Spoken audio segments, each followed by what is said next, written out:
the Trade Ideas Chief Operating Officer, Brad Williams, who primarily spends most of his time behind the scenes. Hi, Dan. Brad, you don't often come out here to the world of internet. Some of the best work is always done behind the camera. No doubt. Well, listen, you and I, we literally every day, Brad and I discuss the chess behind, where we see the technology going. And I kind of want to see if I can get you to be able to communicate with the audience. Like, where do you see the progression of Trade Ideas?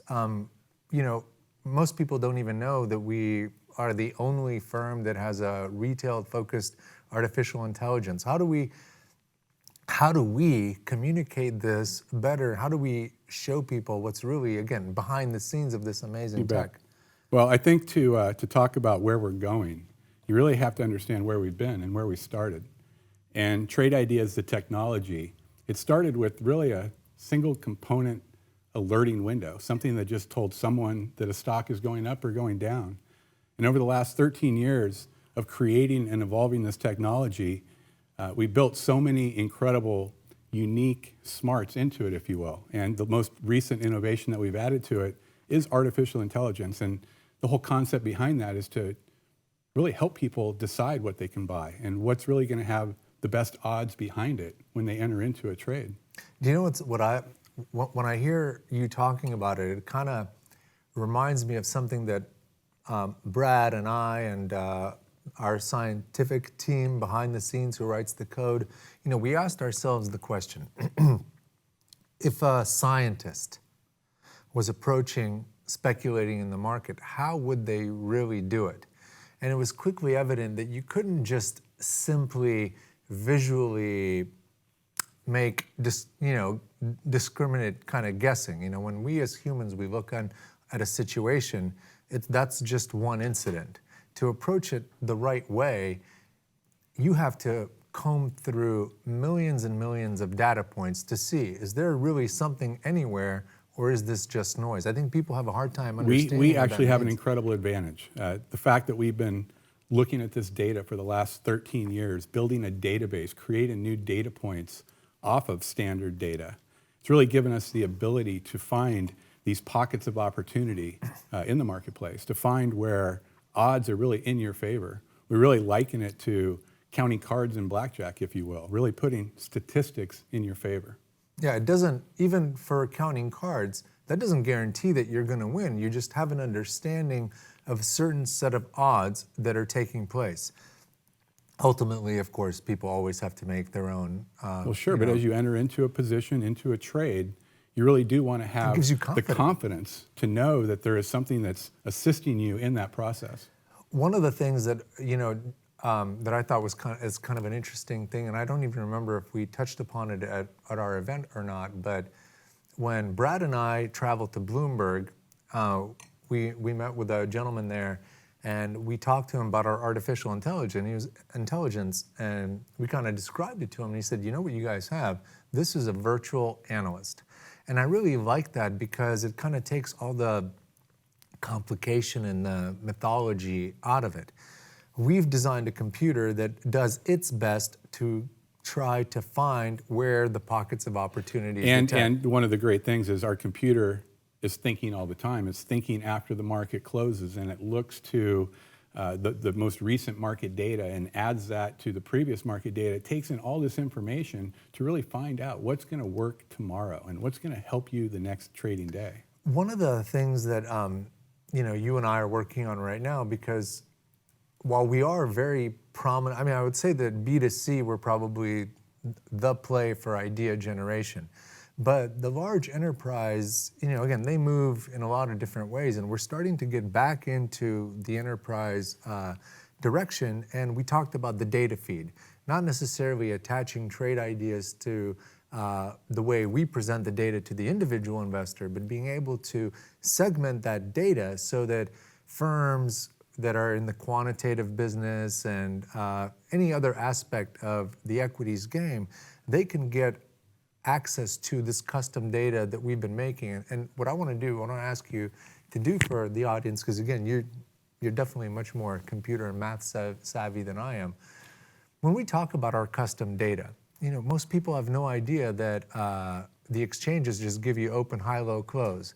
Describe to somebody that as if you were pitching, says, what do you mean you have custom You data? bet. So What do we have? custom, you can call it custom data. Some people call it metadata. It's really data that we create on the fly. As we're collecting in real time all of this generic market data, as you mentioned, at the very same time, we're creating what we call statistical baselines, normal behavior for every stock on every time frame. And that normal behavior, whether we're talking price action, volume, social mentions, just gives us the ability to find something interesting when it happens. And so as we're scanning every single stock all the time, when something abnormal happens, we're delivering that information right to the end user. And when you talk about a stream, so for the B2C and the business to consumer, we have this front-end interface that allows them to sit at their home computer and go ahead and create their strategies and get their trading ideas delivered to them. Or Netflix it up the way we That's right. do with the channels. Channel delivery. But as we're talking to the businesses and creating data streams, this market data can be delivered in just a stream fashion that allows these hedge funds, these institutions, to take this data and model it effectively for them. Yeah, I think that's a big opportunity, because us as a data play, we haven't really explored that in the 13 years that we've been in the business. We've talked about it, but I think the opportunity is really right, because people are starting to see that unless you have access to a set of data that you can do the kind of analysis that we are able to do with our software, you're really at a tactical disadvantage. Whether you're just an individual investor, or if you're a hedge fund, or any kind of market participant. I mean, how could you not want to be aware of the statistics? Yeah, I think when you look at the genesis of a company like Trade Ideas and the tools that we offer, 15 years ago, you had to be in a trading room. You had to be in with a group of people that were calling out trades and giving you this information. Well, we've taken that. We've given the end user the ability to remove themselves from that trading room, to be able to go to their house, to be at their business office, to be anywhere they want, and be able to receive that same information and be able to take action on it. Yeah, it's, to me, I kind of joke about some things, but I tell people a funny perspective. I said that, us going into the direction of this AI the way that we did it, one of the really cool things about it, and again, it's leveraging the data infrastructure that we have, but think about the result. We now have this technology that produces this alpha gen stream, right? Day after day. Day after day. Let's say, hypothetically speaking, that somebody wanted to recreate what we had because we're doing well and we're growing. How would they go about doing that? Well, I'm not going to say that they couldn't go create any artificial intelligence technology, because they certainly can, but to do what we're doing would be virtually impossible, because you would need to have the same data points that we have. You couldn't recreate the exact You can't one. do it. It's You like just simply can't do Pepsi it. and Coke.